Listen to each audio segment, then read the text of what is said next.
Maka agama Islam tidak berhenti pada akal, tidak berhenti pada emosi, tapi sampai ke qalbu, yaitu sampai nafkah rabbaniyah. Fanafakhtu fihi min ruhi faqa'u lahu sajidin. Jadi manusia yang sempurna itu manusia yang akalnya cerdas, jenius, emosinya cerdas, yaitu punya himmah dan azimah, cita-cita dan kemauan yang kuat, hasrat yang kuat. Tapi yang berhenti di situ. Eropa berhenti di situ. Islam terus. Hati yang beriman dan bertakwa.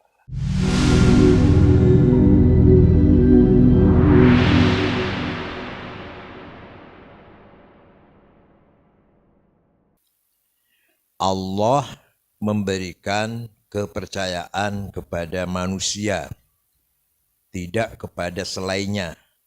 Bahkan selain manusia diperintah oleh Allah agar melayani untuk kepentingan manusia. Sampai malaikat. Huwaladzi ja'ala lakumul ardo ja'alakum ma fil ardi jami'an. Allah menciptakan segala yang ada di muka bumi untuk manusia. Malaikat mengatur peredaran planet, angin, udara, air hujan untuk kesejahteraan manusia. Allah menciptakan potensi sumber daya alam kaya raya untuk manusia. Allah menciptakan teknologi untuk manusia. Nah, tinggal kitanya siap tidak menerima amanat tersebut, menerima kepercayaan tersebut. Manusia diciptakan oleh Allah sama. Makhluk yang paling sempurna diberi perangkat akal, emosi, dan kolbu.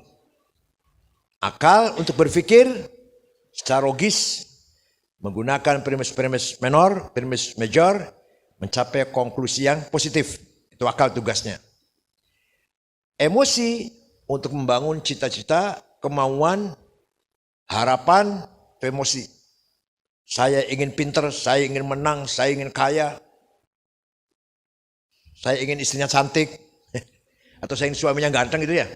Itu ada di emosi. Atau disebut dengan al-quwwah al-mutakhayilah, the power of idea. Yang isinya dua, nafsu ghadabiyah, nafsu syahwatiyah. Nafsu ghadabiyah kalau dibarengi dengan dipoles, dimanage dengan baik, namanya himmah, cita-cita. Nafsu syahwatiyah kalau dipoles dengan baik namanya azimah. Otak isinya al-quwwatul aqliyah, the power of intelligence. Kalau emosi isinya the power of idea. Jadi isinya kemauan, cita-cita, sukses, gagal, kecewa, senang, gembira, marah, cinta, benci. Adanya di mana? Adanya di mana? Di emosi. Adanya di liver. Itulah yang namanya the power of idea. Nah, kita orang beragama, apalagi orang santri, tidak boleh berhenti di situ. Kita harus juga menerima amanah dari Allah, amanah iman dan bertakwa. Sangat panjang bahasanya ini. Adanya di nafkah rabbaniyah. Apa namanya? Yaitu qalbu. Tiga-tiganya harus kita bangun. Harus kita wujudkan. Tiga-tiganya. Barat sukses dalam membangun budaya ilmiah, budaya akliyah. Apa namanya? Istilahnya apa istilahnya? Pencerahan itu apa namanya? Aufklärung. Sukses. Kita kalah. Revolusi industri, revolusi budaya dimulai dari Barat. Dari Perancis, dari Inggris. Pertama kali ditemukannya mesin. Dulu zaman batu, kemudian zaman era pertanian, agraria. Ingin makan nasi harus nanam padi. Ingin makan emping harus nanam melinjo. Ingin makan gulai harus nanam tebu. Ingin makan tempe goreng harus bikin tempe. Begini.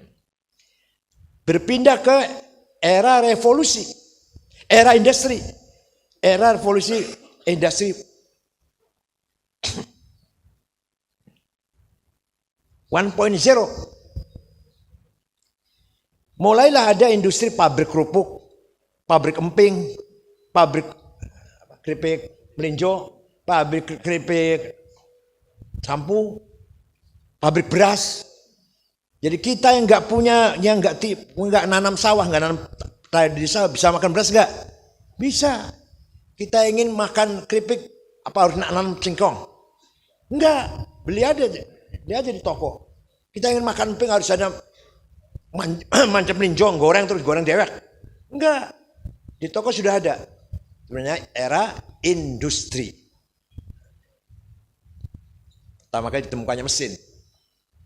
Meningkat menjadi era produksi. Kalau tadinya hanya mesin diciptakan untuk orang tertentu, dipakai untuk orang tertentu.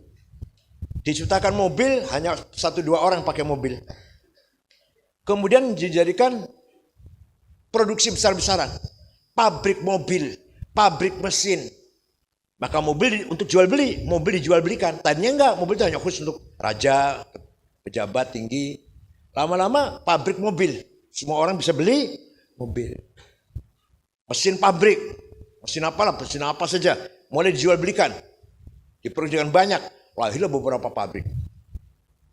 Di Eropa, akibat munculnya pabrik-pabrik mesin ini, membutuhkan pekerja. Orang Eropa kurang orang, sedikit orangnya. Maka terjadilah penjajahan. Ke Afrika, orang-orang hitam ditangkepin, bawa ke Eropa. Jadi kuli, jadi pekerja. Maka sampai sekarang, semua di dunia ini pasti ada kulit hitam. Sekarang sudah nggak ada perbudakan, tapi itu turunannya budak tuh yang orang-orang hitam di Inggris, di mana aja, di Amerika, Inggris, di Eropa, Prancis.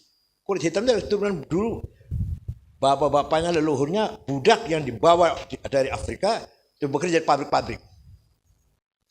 Begitu pula pabrik-pabrik membutuhkan lahan yang luas. Maka Eropa mulai menjajah. Otak pertama kali penjajah adalah 2 orang. Namanya Sik dan Pico. Sik dari Inggris, Pico dari Prancis. Itu bapak kolonial, bapak penjajah. Yang punya ide, ayo kita menjajah negara-negara kecil agar kita manfaatkan lahannya. Kalau di kita yang datang siapa? Belanda. Belanda bikin pabrik gula, ya bikin jalan, bikin seterusnya lah. Tapi semuanya untuk kepentingan Belanda, bukan untuk kepentingan bangsa sendiri, tidak. Itu penjajah Belanda. Inggris agak baik sedikit. Inggris menyebarkan peradaban juga. Jadi yang dijajah itu diberi pendidikan. Maka bekas penjajahan Inggris pinter. Malaysia, Singapura, Brunei, Mesir. Bekas penjajahan Inggris pinter. Kalau India, kalau buat penjajahan Belanda bodoh. Karena Belandanya sengaja bikin bodoh yang dijajah. Jangan sampai rakyat Indonesia pinter. Begitu pula Italia, begitu pula Prancis. Hanya Inggris yang lumayan bagus lah. Maka bekas penjajahan Inggris pasti terima kasih pada Inggris. Merasa hutang budi. Orang Malaysia memuji Inggris. Orang Malaysia tidak benci. Orang Mesir memuji Inggris, nggak benci. Tapi kita benci Belanda. Ayah saya saja sangat benci pada Belanda. Bahasa Belanda nggak mau tahu, nggak mau bisa, nggak ingin bisa. Bahasa Belandanya selamat pagi atau makan atau minum nggak tahu banyak bapak saya itu. Nggak ingin bisa, saking bencinya dengan penjajah. Kalau yang dijajah Inggris enggak, dengan penjajah senang, bahkan terima kasih, kan diberi pencerahan, dibangun peradabannya. Dari situ mulailah terjadi Gap yang sangat luar biasa. Yang dulu Asia itu terkenal kaya, kenapa? Rempah-rempah itu adanya di Asia. Eropa itu miskin tadinya. Berbalik setelah revolusi industri, maka berbalik, Eropa kaya, Asia tertinggal. Asia kaya dengan bahan mentah, rempah-rempah, bahan mentah. Eropa punya teknologi. Rempah-rempahnya diambil dari sini, dibawa ke Eropa, di sana dikelola dengan ilmu pengetahuan dan teknologi yang canggih. Jadi Eropa negara yang maju, Asia yang tertinggal. Melangkah lagi, revolusi yang ketiga, otomatik. Serba otomatik. Remote. Tahun berapa dia? Tahun berapa ya? Tahun 80-an. Dulu orang nyetel TV harus mencet di TV-nya. Mau nyetel AC harus, sekarang dari jauh, remote. Otomatik. Dulu mulai otomatik. Pertama kali mobil dibikin ya pakainya begini ya. Mesinnya jalan begini. Lama-lama pakai starter. Itu namanya sudah mulai era otomatik. Era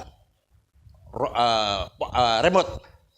Maju lagi sekarang era keempat, era digital. Cari sendiri siapa yang pertama kali orang yang internet coba?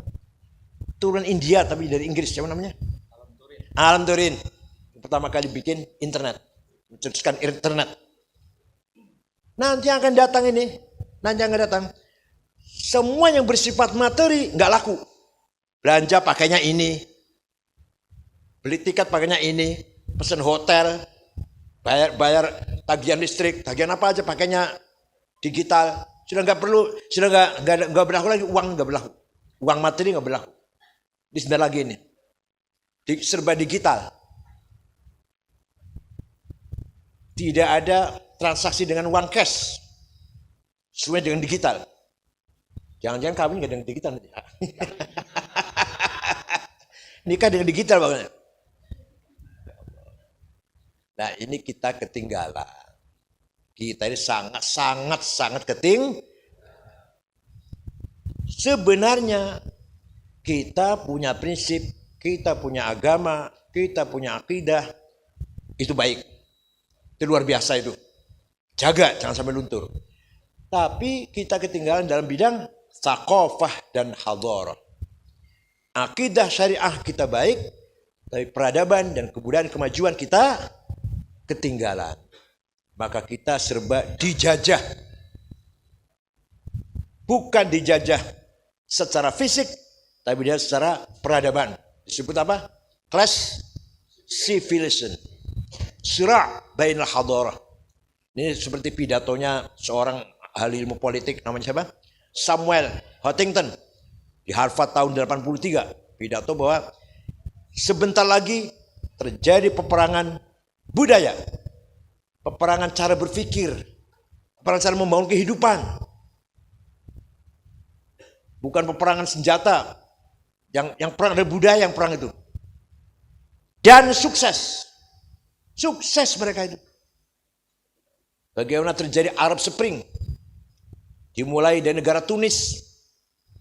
Kemudian merembet ke Mesir, Libya, Irak, Suriah. Ini lagi perang peradaban. Bagaimana masyarakat Islam di Timur Tengah bergeser dari budayanya, akhlaknya, karakternya. Sudah termakan, dikalahkan oleh budaya Barat. Lama-lama apa itu agama? Apa itu adab, apa itu akhlak? Gak penting. Gak penting produktif. Coba kalau kamu kenal dengan Cina pengusaha itu. Dari bangun tidur sampai tidur, duit hanya pikirkan. Ya kaya sih. Saya pernah tanya pada orang Cina, kenapa ya kalau kita orang Islam nggak bisa kaya kayak sampean? Ya sampean lagi ngitung duit, azan, istirahat dulu, sholat. Sholat dulu. Ya kalau cuma sholat cuma 5 menit, lah wudhunya, ngobrolnya 1 jam. Lagi transaksi lainnya, sholat dulu, atau pengajian, tahlilan dulu. Berapa jam bilang waktunya, tahlilan. Ya ini budaya kita, nggak boleh kalah itu. Menurut mereka itu ada kerugian, menurut kita enggak. Itu merupakan kekayaan budaya yang harus kita pelihara. Jadi kita punya prinsip sudah baik. akidah sudah baik, agama sudah benar, syariat kita sudah baik, ideal. Yang ketinggalan adalah tsaqafah dan hadar. Teknologi, pendidikan, manajemen, peraturan, disiplin, culture, itu yang ketinggalan. Harus kita kejar, gak boleh ketinggalan. Walaupun sekarang kita masih berguru dulu pada orang barat. Dulu para sahabat ingin paham dongeng-dongeng Bani Israel di Quran. Kan Quran kan sangat global, gak ada rinci. Dongeng Nabi Adam gimana, dongeng Nabi Musa bagaimana. Ditanya berguru pada orang Yahudi. Gimana ceritanya nih? Nabi Musa di Mesir dikejar, kan gak rinci di Quran, hanya cerita global. Jadi dulu orang Islam itu berguru pada Yahudi. Ingin memahami tafsir ayat Al-Quran. Makanya banyak sekali Israiliyat dalam tafsir. Tapi lama-lama berkembang, Islamnya berkembang, Yahudi belajar pada Islam di Spanyol. Fas'alu ahla dzikri in kuntum la ta'lamun. Itu asal mulanya. Bukan tanya pada mubalik, bukan. Tanya pada mubalik. Asal mulanya tanyalah pada ahli kitab. Kalau kamu orang Islam, wahai orang Arab, orang Islam, tidak ngerti apa itu ceritanya Nabi Adam, kisahnya Nabi Nuh, Nabi Musa, tanya pada ahli kitab. Yahudi dan Kristen. Jadi fas'alu ahla dzikri, ahli kitab. Yahudi dan Kristen. Bukan mubalik, bukan. Pada kiai, tanya pada kiai. Jadi dulu kita berguru pada Yahudi, kemudian peradaban Islam maju, Yahudi sekolah belajar pada orang Islam di Spanyol. Revolusi industri, revolusi budaya, Islam kalah. Mereka sekarang lagi memimpin peradaban. Kita hanya menjadi penonton, menjadi pemakai, kita hanya menjadi pengguna iPhone. Bukan industri kita ini, bukan produknya kita. Listrik yang sangat manfaat ini bukan produknya orang Islam. Kita hanya memanfaat. Jadi minimal kita ini, kalau toh kita belum mampu nyusul mereka, ngejar mereka kita minimal kita memahami teknologinya mereka. Memahami listrik, memahami kesehatan, kedokteran, memahami sistem moneter, keuangan.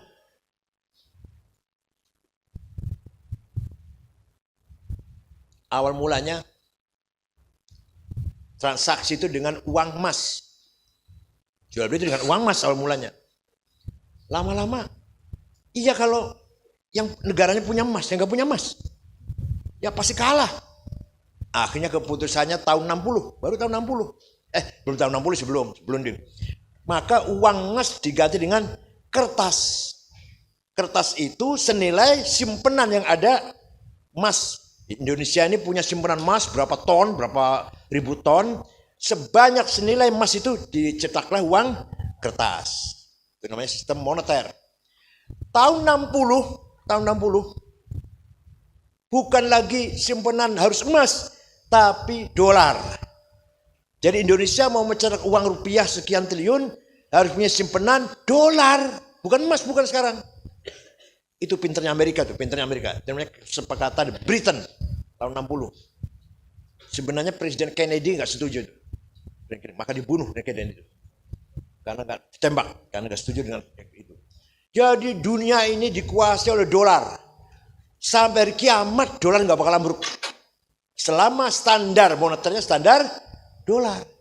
Jadi kalau Indonesia ini mau nyetak duit, sekarang tahun ini mau nyetak duit 1 triliun rupiah, itu harus punya dolar senilai 1 rupiah. Bukan lagi emas, bukan. Itu pinternya Amerika. Dan itu otaknya Yahudi itu otaknya. Karena Yahudi itu pasti. Kira kita kalah terus maunya. Nah kita minimal belajar ini, ngertiin tentang sistem moneter dolar. Kita nggak bisa ngalahkan mereka, enggak. Minimal kita ngerti cara mengelola uang, cara mengelola moneter seperti mereka. Jadi yang namanya bank syariah, namanya apa? Transaksi syariah, nggak ada. Namanya aja bank syariah, tetap yang standar adalah bank konvensional. Ya dolar, ya tetap aja riba. Kalau mau serius ini, kalau mau, ya hanya lumayan dari.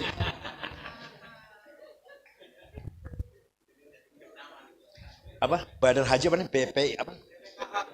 BP BPKIH. BPIH, itu uang haji kumpulkan. Mereka nggak berani mengelola sendiri, nggak berani. Ya takut bangkrut. Maka BPKH, maka mengelolanya kerjasama dengan bank konvensional, dengan Mandiri, dengan BCA, dengan ya bukan syariah. Syariah yang kita masih di situ.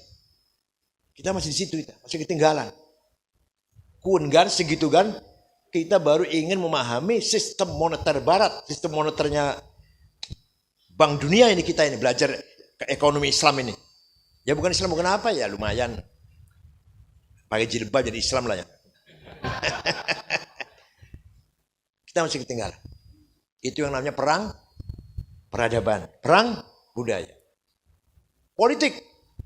Dulu orang Arab tidak mempermasalahkan batasan jabatannya presiden. Asal baik, asal adil, mau selama hidup nggak apa-apa. Orang Arab belajar, pemuda Arab belajar ke Eropa, pulang dari Eropa, ingin menerapkan demokrasi ala Eropa, ala Amerika. Presiden hanya 2 periode, 5 tahun. Harus dipilih langsung. Terjadi revolusi Arab Spring, yang sekarang masih dirasakan akibatnya di Arab itu. Itu politik. Begitu pula ekonominya atau sumber daya alam. Harga minyak, yang punya minyak siapa? Saudi, Teluk yang punya minyak, Irak, Qatar, Kuwait, Bahrain, Emirat, Saudi, Aljazair, Libya yang punya minyak. Yang menentukan harganya minyak siapa? Ya Barat, Bank Dunia. Yang menentukan rupiah, Bank Dunia. Yang menentukan harga minyak, bursa dunia. Yang menentukan harga CPO minyak goreng, sawitnya ditanam di Indonesia. Yang menentukan harganya CPO berapa itu? Saham, bursa saham komoditi. Sampai tambang-tambang, nikel, batu bara. Kita punya barang, tapi yang menentukan harga bukan kita. Orang luar menentukannya. Kalau enggak Hong Kong, London, apalagi? Yang paling kuat mana? Bursa yang paling kuat itu London dan Hong Kong dan ya New York. Itu saham. Kemudian harga nikel, harga batu bara, harga emas, semua komoditi yang menentukan adalah bursa internasional. Kita punya barang yang menentukan harga mereka. Makanya kadang batu bara naik, kadang turun. Nikel lagi mahal sekarang, nikel lagi mahal terus lagi, belum pernah turun nikel. Minyak kadang naik, kadang turun. Orang Arabnya ribut dengan bertengkar sendiri. Kalau butuh uang, produksi banyak, nanti harga minyak turun. Kalau sudah cukup nggak butuh uang, produksi dikurangin, harga hanya minyak naik. Orang Arabnya hanya bisa begitu hanya. Tapi menentukan harganya tetap bursa internasional. Walhasil kita ini sekarang musta'badin, mustad'afin. Kita ini dilemahkan, dijajah kita ini. Dijajah budaya, bukan jajah fisik. Belum lagi sekarang terjadi perang Rusia-Ukraina yang belum kelihatan kapan akan berhenti. Memang yang perang sesama orang non-muslim lah yang perang ini. Tapi dampak ekonominya, dampak sosial, dampak politik terasa sekali di kita negara-negara berkembang ini. Karena Ukraina terkenal dengan produksi gandum. Sekarang sudah nggak ada gandum panen dari Ukraina. Kan terjadi loncatan harga gandum. Kalau gandum naik, roti naik, supermie naik, segala akan naik. Karena kita ini serba impor semuanya. Kacang kedelai juga impor kacang kedelai. Kedelai kita belum bisa dibikin tempe dengan baik. Masih nggak baik kedelai kita. Harus impor. Dari Amerika Latin, Amerika Selatan, kedelai itu. Nah, kita katanya kedelai kita belum bisa untuk bikin tempe, kurang baik. Ya terus insinyur IPB-nya untuk apa? IPB, insinyur pertanian untuk apa kalau nggak memikirkan gimana caranya supaya kedelai ini baik? Teknologi pertanian, siapa yang nguasain? Israel. Dulu Ethiopia, negara yang miskin itu, Setiap tahun pasti terjadi kelaparan. Yang mati karena lapar puluhan ribu tiap tahun. Sekarang sudah hubungan dengan Israel, sudah 10 tahun ini. Subur, makmur, swasembada pangan. Tidak ada lagi cerita Ethiopia kelaparan. Berkat kerjasama dengan Israel. Rokok sempurna. Nanam tembakau di Lombok. Ambil teknologi dari orang Israel 2 orang. Daun tembakonya 1 meter. Panjangnya daun tembakau. Itu daun tembakau. Teknologi dari Israel. Pisangnya, kormanya, makjul ya, korma makjul. Ya, mejol, ada Amerika. Bukan Amerika itu Israel itu. Israel itu. Ya kalau dibilang Israel nanti orang Islam nggak mau beli. Itu korma tanam di Israel. Dari padang pasir di Israel sekarang menghasilkan mangga yang manis, pisang yang besar-besar, korma yang sangat baik. Teknologi dikuasai oleh Israel. Kitanya masih ketinggalan. Walhasil dari berbesi kita ketinggalan. Mari kita tiru budaya Cina. RRC itu teknologi maju, semua ditiru. Mobil segala merek Cina niru. Mercy, BMW, Audi. Made in Cina, tapi persis seperti aslinya. Ya kalau dijajarkan sih ada bedanya.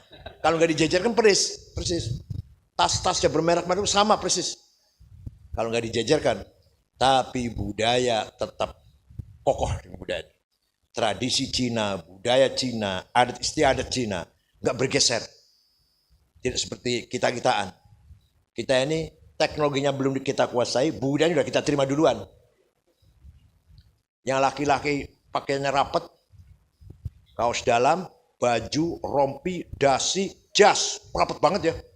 Dan yang perempuannya semakin nggak pakai jas, nggak pakai laki-lakinya rapat, perempuannya nggak rapat. Hormat orang tua, menjunjung tinggi martabat keluarga, sudah tidak ada lagi kita ini, mulai bergeser. Itu budaya Barat.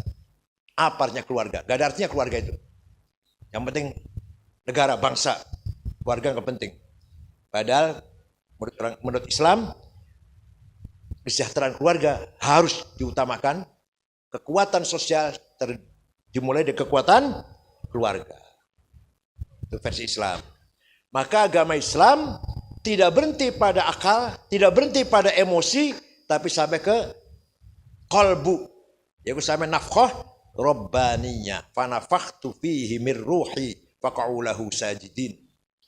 Jadi manusia yang sempurna itu manusia yang akalnya cerdas, jenius, emosinya cerdas, yaitu punya himmah dan azimah, cita-cita dan kemauannya kuat, hasrat yang kuat.